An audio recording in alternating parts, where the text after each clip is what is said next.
அனைவருக்கும் வணக்கம். இன்னைக்கு என்ன விஷயத்தை நான் உங்க கூட பகிர்ந்துக்க போறேன் அப்படின்னு பார்த்தீங்கன்னா, நம்ம நம்மளோட கண்களை, மூக்க, இல்ல வாய் பகுதியை, காதுகளை, இந்த மாதிரி உடல் பகுதியில் இருக்கக்கூடிய எல்லாத்தையுமே பாதுகாப்பாக நம்ம வச்சுக்கிறோம். ஆனால் குரலை பாதுகாப்பாக வச்சுக்கிறோமா அப்படின்னா கிடையாது அப்படின்னு தான் சொல்லணும். ஏன்னா அந்த மாதிரி பாதுகாப்பாக இல்லாததுக்காக தான் இன்னைக்கு ஒரு நாளே கொண்டாடப்படுது. குரலை சரியான முறையில் பாதுகாக்கணும் அப்படிங்கிறதுக்காக. சூடான டீ குடிக்கிறதாகட்டும், இல்லை சூடான ஏதாவது ஒரு பொருளை சாப்பிடுவோம், அதனால குரல் வளம் பாதிக்கிறதுக்கான வாய்ப்புகள் இருக்குது. அது மட்டும் இல்லாமல் குளிர்பானங்கள், அதாவது ரொம்ப கூலிங்காக இருக்கக்கூடிய பொருட்களை சாப்பிட்றதுனாலையும் நம்மளோட குரல் வளம் பாதிக்கப்படும் அப்படிங்கிறத தெரியப்படுத்துறதுக்காகவும் அதுக்கான விழிப்புணர்வை ஏற்படுத்தக்கூடிய ஒரு வகையில் தான் 1999 நமக்காக இந்த நாளை கொண்டாடப்படுறாங்க.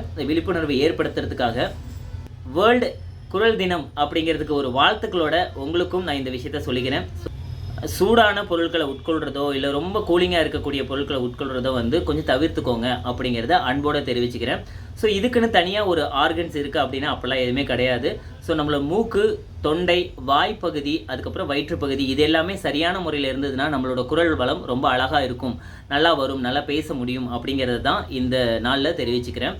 ஸோ இந்த விழிப்புணர்வு நம்ம எல்லாருக்குமே வரணும் அப்படிங்கிறதுக்காக இந்த நாளை உலக குரல் நாள் அப்படின்னு கொண்டாடுறாங்க. இந்த நாளை நாமும் சேர்ந்து கொண்டாடுவோம். அனைவருக்கும் இனிய உலக குரல் தின வாழ்த்துக்கள். நன்றி.